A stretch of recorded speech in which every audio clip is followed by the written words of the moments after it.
सो Goku है main protagonist dragon ball franchise का। Dragon ball की जर्नी में गोकू की स्ट्रेंथ ड्रास्टिकली इंक्रीज हुई है, सरपासिंग फ्रीजा, जिसके पास इतना पोटेंशियल था कि वो नामिक को उड़ा दे, जो कि एक गैलेक्सी साइज का था। यहाँ तक कि embodiment of perfection, perfect cell, जो कि एक यूनिवर्सल लेवल डिस्ट्रक्शन कर सकता था। Even surpass great ripper of justice Gotenks, जिसके पास प्रेजेंस से ही रियलिटी शेक हो रही थी। गोकू ने सरपास कर दिया था पर्सोनिफिकेशन ऑफ इविल माजिन बू को, जो कि पूरे आफ्टर लाइफ को डिस्ट्रॉय कर सकता था, जो कि ट्रिलियंस ऑफ टाइम बड़ा था अपने यूनिवर्स से। लेकिन अब Goku realm of the gods में एंटर कर चुका है और उससे बियॉन्ड भी जा चुका है। ड्रैगन बॉल सुपर की शुरुआत में हमें गोकू को दिखाया जाता है, जो कि स्ट्रॉन्गेस्ट फाइटर इन इंटायर गैलेक्सी था, जिसने डिस्ट्रॉय कर दिया था पर्सोनिफिकेशन ऑफ इविल माजिन बू को। लेकिन गोकू इस बात से अनजान था कि उससे भी बड़ी ताकत 29 साल बाद जाग चुकी है। Beerus the destroyer god of Dragon Ball universe 7, जो कि ढूंढ रहा था सुपर सैयन गॉड को।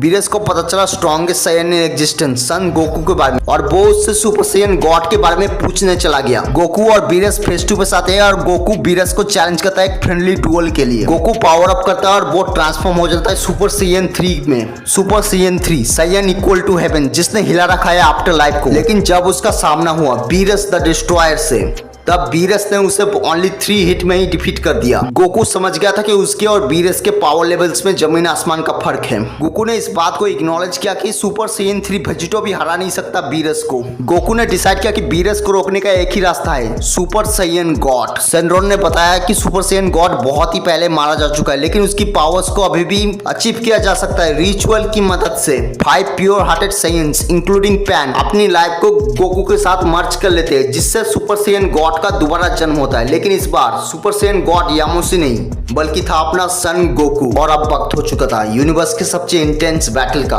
The battle of gods. Goku और बीरस लड़ने लगते हैं। गोकू अपने बॉडी में न्यू लेवल ऑफ स्ट्रेंथ महसूस कर रहा था, जो कि उससे पहले उसने कभी महसूस नहीं की थी। गोकू अपने पावर्स को धीरे धीरे अनलॉक करता है और बीरस को बराबरी की टक्कर देता है। गोकू और बीरस अपने पंचेस को आपस में टकराते हैं, जिससे पूरा यूनिवर्स हिलने लगता है, और ना जाने उन दोनों के पंच के इंपैक्ट से कितने गैलेक्सीज डिस्ट्रॉय हो जाते हैं। और अंत में बीरस अपनी 70% स्ट्रेंथ का यूज करके गोकू को हरा देता है, और ऐसे ही अंत होता है बैटल ऑफ गॉड्स का। बीरस के साथ ट्रेनिंग करके गोकू अपने एक नया फॉर्म अनलॉक करता है, जो कि था सुपर सैयन ब्लू। ये फॉर्म मिक्सचर था सुपर सैयन गॉड और सुपर सैयन का, जो कि सुपर सैयन गॉड से 10 गुना ज्यादा स्ट्रॉन्ग था। God of destruction Champa saga में गोकू का सामना हुआ हिट के पास एक स्पेशल एबिलिटी थी, जो कि उसे बीरस से भी खतरनाक बनाता था, जो कि था टाइम स्किप। बेसिकली हिट के पास एक ऐसी एबिलिटी थी जिसकी मदद से वो टाइम को फ्रीज कर सकता था, टाइम को पूरी तरीके से रोक सकता था। लेकिन गोकू के पास इसका भी काउंटर था। गोकू अपना कायोकेन 10x यूज करता है, जिसकी वजह से टाइम और स्पेस के बैरियर ही टूट जाते हैं, जिसके बाद तो वो बहुत ही आराम से डोमिनेट कर लेता है हिट को। फ्यूचर ट्रंक्स सागा में रोजे के अगेंस्ट गोकू अपने कायोकेन 20 का यूज करता है और अपने ही लिमिट्स को एक बार फिर तोड़ देता है। और कुछ थ्योरीज के अकॉर्डिंग गोकू के पास अगर एक और सेंजोबिन्स होता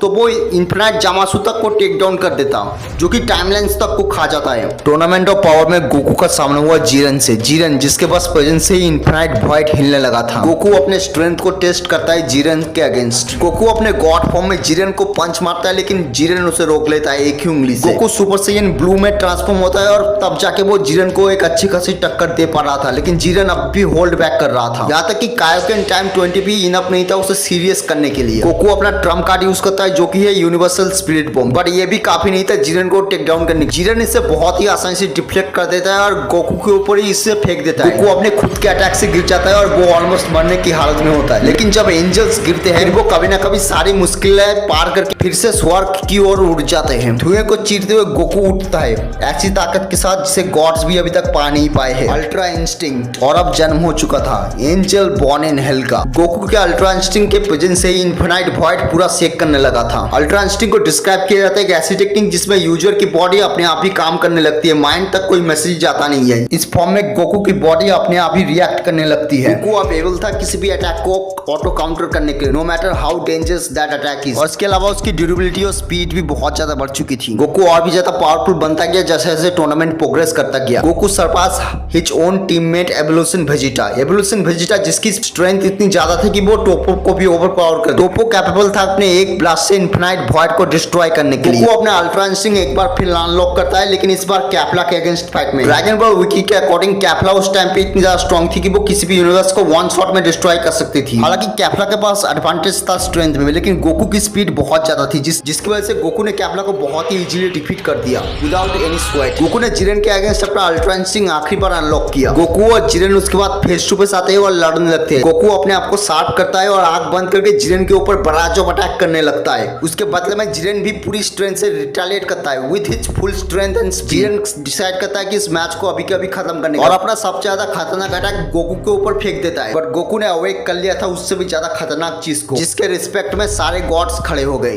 the मॉर्टल above the all God master ultra instinct, जिसमें जाने के बाद तो गोकू ने लिटरली मैन हैंडल कर दिया था जिरेन जैसे स्ट्रॉन्ग कैरेक्टर को। जिरेन का कोई भी अटैक गोकू पे वर्क नहीं कर रहा था, बट जिरेन भी इतनी जल्दी हार मानने वाला नहीं था। उसने भी अपने लिमिट्स को तोड़ना शुरू किया। Jiren and Goku intense battle करते हैं, लेकिन इन दोनों के बीच में बहुत ही बड़ा डिफरेंस था। जहां पर जिरेन सिर्फ अपने लिए लड़ रहा था, दूसरी ओर गोकू वो इन सब के लिए लड़ रहा था जो कि उसकी जिंदगी का पार्ट है। अपने दोस्तों के लिए, अपने फैमिली के लिए, अपने बेटे के लिए, यहाँ तक कि अपने एनिमीज के लिए भी। और सीधे सीधे बोलो तो गोकू अपने पूरे यूनिवर्स के लिए लड़ रहा था। उसे अपनी जिंदगी की परवाह थी ही नहीं, और इसी ने उसे मोटिवेट किया और ऑल आउट जाने में मजबूर किया। और इसी की वजह से उसने जिरेन को डिफीट कर दिया, वो भी अपने 0% स्टैमिना में। और आखिर में हम इसके फीट के बेसिस पे कंपेयर करें ना, तो ये बहुत ही आसानी से एक लोअर मल्टीवर्सल लेवल बीइंग बन जाएगा विद गॉड लाइक कैपेबिलिटीज।